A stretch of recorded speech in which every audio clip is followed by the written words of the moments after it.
Hello everyone, Radhe Krishna. कैसे हैं आप सब? तो आपका स्वागत है आपके अपने YouTube channel blog by Priyanka and वीटू में। तो भाई मैं गई हुई हूँ अपने मायके, और जब से मायके आई हूँ तब से यहाँ पे बच्चों ने बहुत ही ज़्यादा शरारतें मचाई हुई है। तो यहाँ पे मेरे कुछ भाई के बच्चे भी हैं और साथ में इनके बानी भी है। तो बानी की इनके साथ बहुत ही ज़्यादा दोस्ती हो गई है। तो आप लोगों ने हमारा प्रीवियस ब्लॉग चेक किया होगा, हम लोग गए हुए थे बाबा बालकनाथ जी के मंदिर देवरसिद्ध में। तो वहाँ से बच्चे कुछ गाड़ी वगैरह लेके आए थे, तो यहाँ इस सड़क पे चला रहे हैं और बहुत ही ज़्यादा खुश हुए हैं। साथ के साथ बानी भी इनके साथ खूब इंजॉय कर रही है।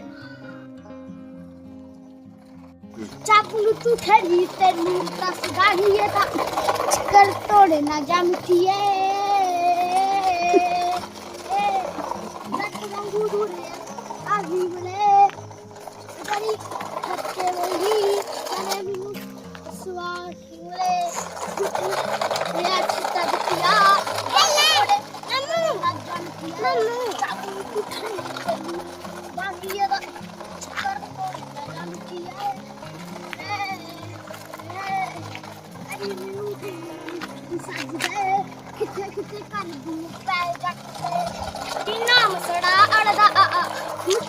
पिछे ने बड़ा कुआने देरी हो गया ऐसी पोते का कुआने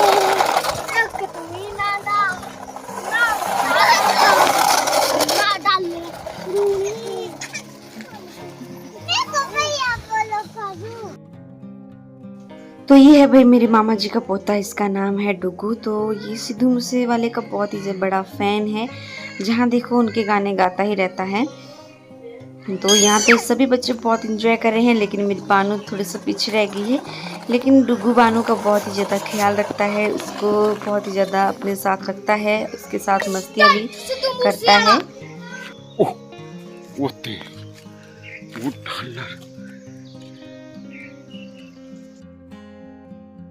तो हम लोग गए हुए थे बाबा बालकनाथ जी के मंदिर। तो यहाँ पे मैं आपको बाबा बालकनाथ जी के मंदिर में दर्शन भी करवाऊंगी, और साथ के साथ जो भी मंदिर वगैरह हैं तो वो मैं आपको एज इट इज़ वैसा का वैसा ही दिखाऊंगी।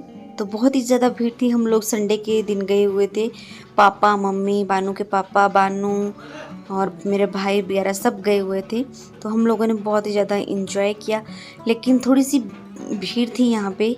तो लेडीज़ लाइन में तो मतलब उतना ज़्यादा भीड़ नहीं थी, हम लोगों ने जल्दी दर्शन कर लिए थे। लेकिन जो जेंट्स वगैरह थे उनके साइड में बहुत ही ज़्यादा भीड़ थी। लगभग पापा और बानू के पापा को और भाई वगैरह को 4 घंटे जो है इंतज़ार करना पड़ा।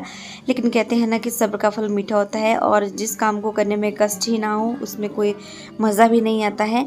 तो ये देख सकते हैं आप, नीचे पौड़ियों से लगी हुई थी लाइनें, और ऊपर जहाँ मंदिर वगैरह है बाबा बालकनाथ जी का मूर्ति वगैरह है, तो उस तक जो है इतनी भीड़ थी कि पूछिए ही मत। हम लोगों ने सोचा कि इतनी ज़्यादा भीड़ नहीं होगी, लेकिन जब हम लोग वहाँ गए तो हम लोगों ने देखा कि यहाँ तो बहुत ही ज़्यादा भीड़ है। तो यहाँ पे देख सकते हैं आप, खचाखच लोग भरे हुए हैं।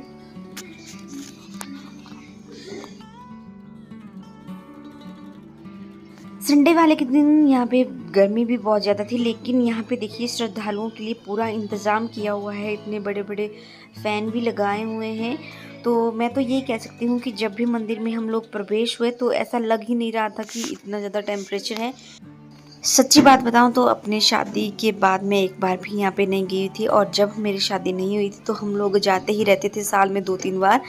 तो जब से शादी हुई थी तब से हम लोग गए ही नहीं थे।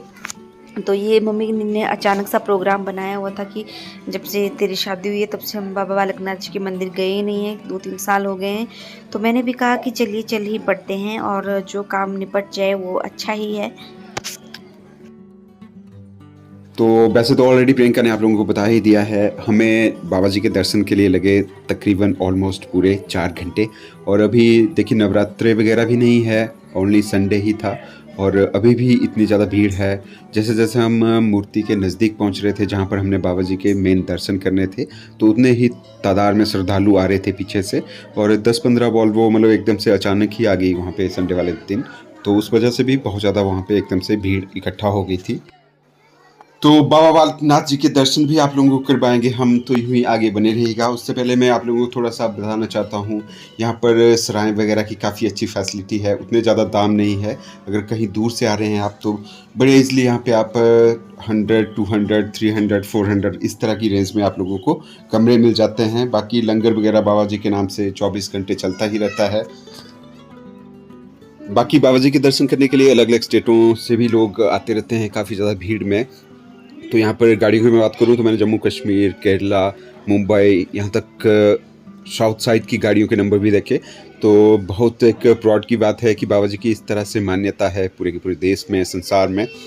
और श्रद्धा के मामले में विदेशों से भी काफ़ी ज़्यादा लोग आते रहते हैं। मैक्सिमम पंजाबी जो कम्युनिटी के लोग हैं बहुत ज़्यादा मानते हैं बाबा जी को। तो यही मैं बोलना चाहता हूँ, जो लोग इस तरह से दूर से आ रहे हैं तो जो श्राइन टच में ही है बाबा जी के मंदिर के साथ में, तो उसमें कम से कम एक दिन ठहरें, पूरे के पूरे प्लेस को देखें, क्योंकि आप इतने दूर से आ रहे हैं और स्पेशली बाबा जी के दर्शन करने के लिए आ रहे हैं। तो वहाँ पर आप लोगों को एक दिन ठहरना चाहिए और आराम से बाबा जी के दर्शन करने चाहिए। भाई देखो क्या लेना है मुन्नू ने। ओहो क्या लेना है मुन्नू ने, बोलो। हाँ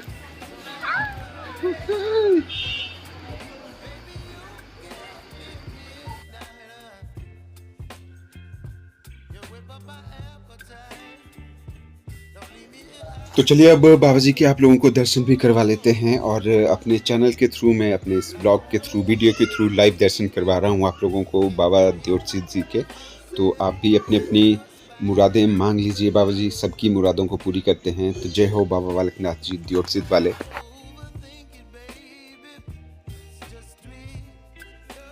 यहाँ बाबा जी के दर्शन करने के बाद हम निकल गए हैं सातलाई में, और सातलाई भी ज़रूर जाना चाहिए। ये माना जाता है कि सातलाई में बाबा जी ने काफ़ी ज़्यादा अपना समय बिताया हुआ था, जहाँ पर बाबा जी का लस्सी वाला स्थान है और जो जहाँ पर बाबा जी ने जो एक वड का वृक्ष है उसमें अपनी रोटियाँ रखी हुई थी।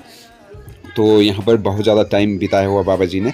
तो इन वाले मंदिरों में भी जरूर आना चाहिए, तब जाके आपकी पूरी की पूरी यात्रा है जो बाबा बालकनाथ दर्शन की वो कंप्लीट होती है यहाँ पर। तो बाकी ब्रीफली मैं दिखाऊंगा आप लोगों को इन प्लेसेस को, इन स्थानों को, इन मंदिरों को। तो आगे भी यूं ही बने रहिएगा हमारे साथ।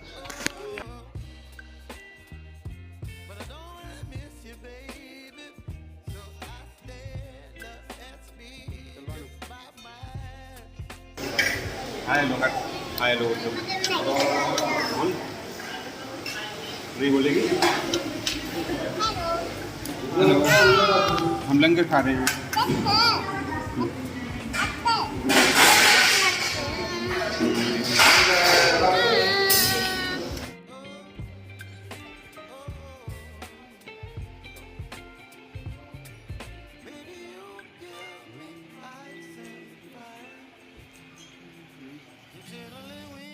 तो ये था एक छोटा सा सिंपल सा ब्लॉग आप लोगों के साथ हमने शेयर किया, और बाबा जी के दर्शन भी आप लोगों को करवाए। तो बाबा जी सभी की मन्नत मुरादों को पूरी करे।